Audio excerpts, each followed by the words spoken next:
Hi everyone, Sarah Pacaro. Today's video is about signs of unhealed trauma. If you have left a narcissistic abusive relationship and you simply just left it, whether you went no contact or whether you still have to engage with that person, possibly because you parent with them, but you've done a really efficient job of using extreme limited contact, maybe just email, maybe just a court appointed app, whatever it is, that does not mean that you've healed from the trauma of that relationship.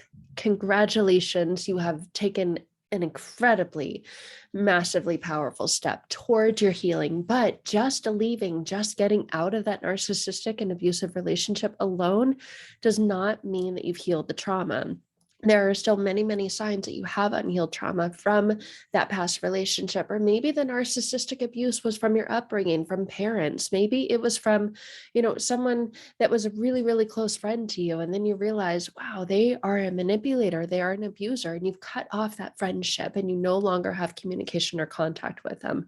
All of those experiences, all of those relationships can leave you with trauma, with inner unhealed wounds and distorted beliefs about yourself because of those relationships, because of those engagements, and because of those experiences. So today's video is a short video about what signs of unhealed trauma look like. And you need to be aware of these signs, especially in the realm of how they're affecting and how they're influencing you today. So a lot of the things that you will notice is your mind will get stuck on those events from the past. It will continue to relive and replay those scenes over and over again in your mind. Perhaps this affects you most importantly when you're sleeping. We need to sleep. Sleep is nature's restorer. Sleep is the way that we can feel alive and feel human again. And insomnia is one of the number one things that people who've experienced trauma also experience, because you get nightmares, you get flashbacks that take you back to the traumatic event that have you reliving and replaying it while you're supposed to be sleeping.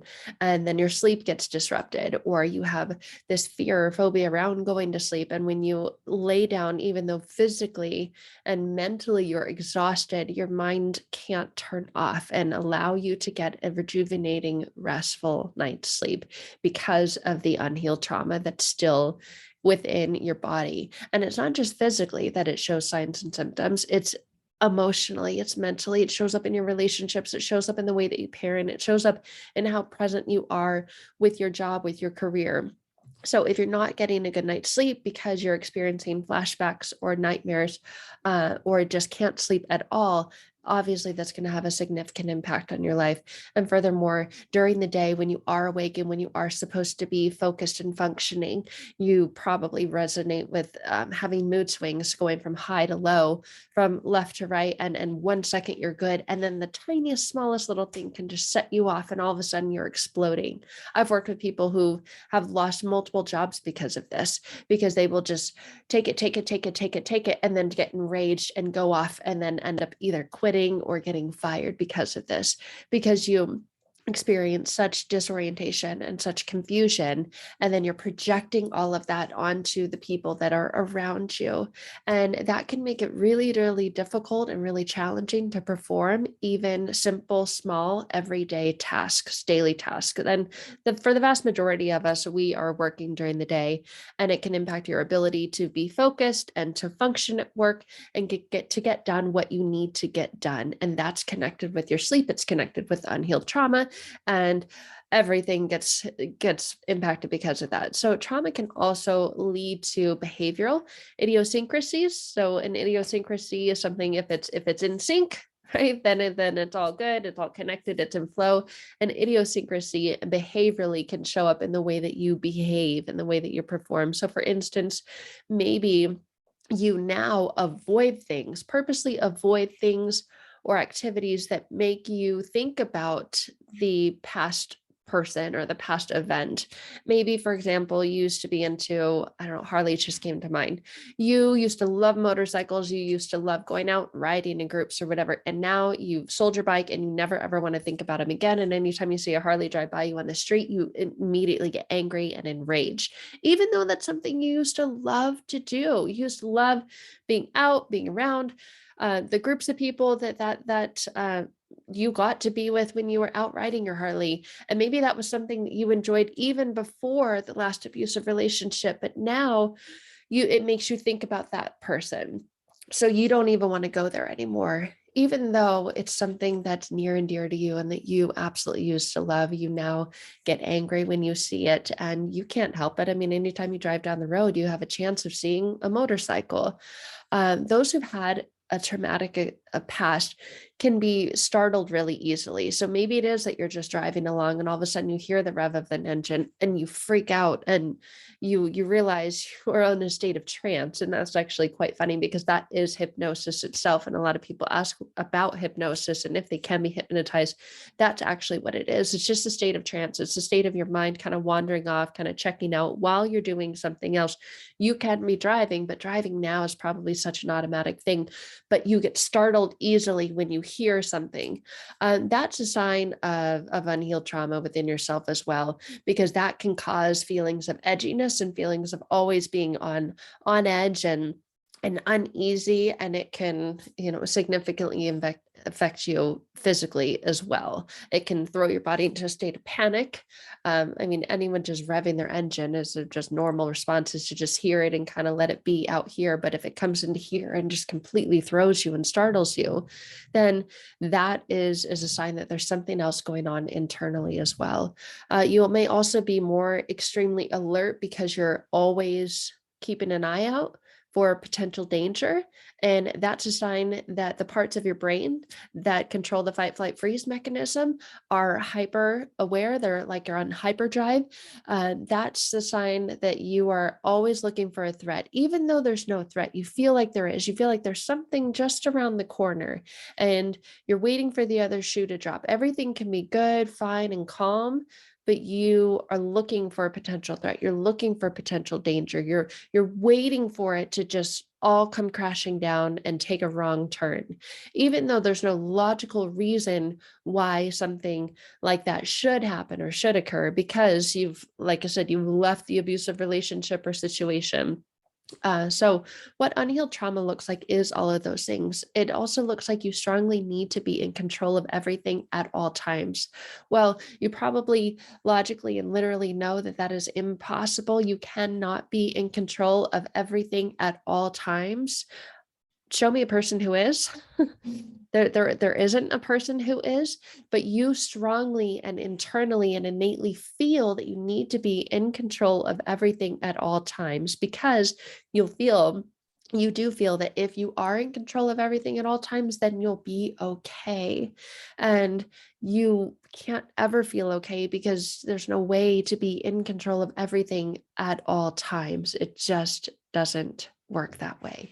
But that's what you feel. And the only way that you'll feel that you'll be okay is if you're in control of everything at all times. Another sign of unhealed trauma is that you have extreme difficulty focusing and remembering things. So you may start to do one task and set out to do it to completion, right? And maybe this shows up at work as well. And you sit down and you're chugging away, and then you get easily distracted, or your mind just like shoots off somewhere else and you forget what it was that you were doing, or you lose your focus and you can't go back to it because you think, well, I've lost my train of thought, I lost my focus, right? So you get out of the zone, you get out of this flow and this zone just like that. And something can startle you and trigger you, or you can do it yourself. Maybe no one comes in to interrupt you, but you're the one that's interrupting you. That inner critical negative voice, it just throws you off.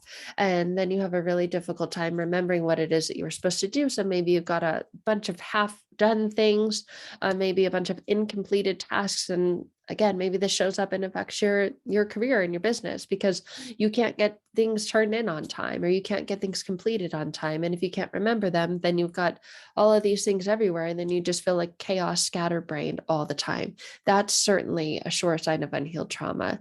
Another sign of unhealed trauma is that you feel suspicious when good things happen in your life.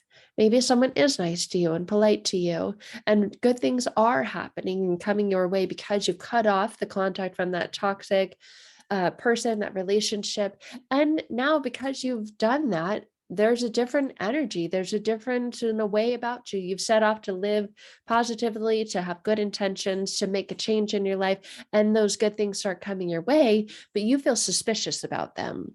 And you think deep down internally, you may say, I deserve to be happy. Especially after everything I've gone through and everything I've been through, I definitely deserve to be happy, but you don't feel it. And it shows up when good things do start coming your way and do start happening to you. You don't feel that you deserve them. And so maybe you self-sabotage, or maybe you just kind of discount them, like, no, come on. Maybe someone, brings you a dinner or invites you to go somewhere, and then you think, well, I need to give you back something. And you have a really difficult time receiving those good things and think that there's something else that you need to do in return, or that that person wants something from you. It's really difficult for you to just simply accept this and believe that you deserve good things to happen to you and good things to come your way, and for you to live in this state of abundance and happiness.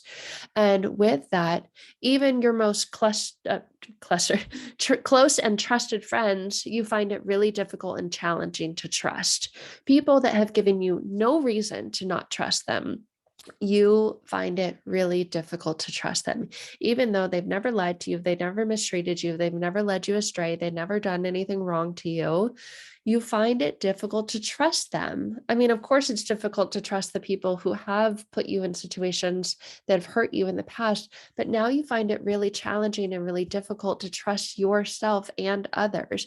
You're questioning yourself. You question every move you make, and maybe you need to check in with other people, and then they give you advice and you take it, and maybe it doesn't really work for you, but you take it because you want it to be nice and not make them feel bad. That's another sign of unhealed trauma, is always feeling bad about everything. But you find it really, really discerning and challenging and difficult to trust others and yourself. You're constantly second guessing. You're constantly ruminating. Should I have done that? Should I have done it that way? Should I have done it a different way? I have no idea. And this shows up and impacts the big decisions that you have to make in your life and the small ones as well. So another sign of unhealed trauma is you internalize your failures. I mean, we're all going to have failures in life. You probably have a laundry list of them, as do I. But those failures, instead of just leaving them in the past and continuing to move forward, you internalize them, you ruminate, you reflect on them, all those failures. And maybe they seemingly are doing you good because you're now striving to be your best and striving to always, put your best foot forward, which is not always a bad thing. But if you're striving for perfection now as a way to prove your worth and to prove that you are good enough with everyone and with everything that you do, that's a sign of unhealed trauma. It is impossible to be perfect. There is no such thing as perfect. There's only perfectly imperfect. But if you were taking those failures from the past, bringing them into your present, internalizing them, and now striving for perfection as a way to prove to others and gain that external validation that you are good enough and you are worthy and you are deserving, that is a sign of unhealed trauma, because you're always striving to achieve the unachievable. There is no such thing as perfection. There's acceptance. So getting to a place of acceptance that, yes, I tried my best, and if someone else didn't like it or didn't think that my best was good enough, that's on them. That actually has nothing to do with me. It's not an internal reflection. That's just an outsider's opinion. And that opinion is okay, because I am okay with what I accomplished, what I achieved, and what I put out there. But if you're striving for perfection as a means of proving that you're good enough, that's a sign of unhealed trauma as well. And all of these things can lead to anxiety attacks, panic attacks, in what would be normally considered just everyday average situations. Like I said, in your current relationships, in your career, and being out in public, it can lead to anxiety, panic attacks in normal situations. It certainly leads to feelings of shame, guilt, and unworthiness, and not being good enough, and feeling that you're bad, feeling that you're always missing the mark, that you're worthless. And without those, accolades and external validations and awards that that proves that you're not good enough. So it can also lead to suffering from chronic or ongoing sadness or bouts of depression. And many people with unhealed trauma will go try a whole slew of modalities, whether it's medication, whether it's self-help books, whether it's watching YouTube videos like this, to try and figure it out. But the thing is, all of those are external. The shift and the change needs to come from within. If you really, truly are going to have anything change at all, it has to come from within, because it's those external things that you were striving for getting that led to the disconnect in the first place.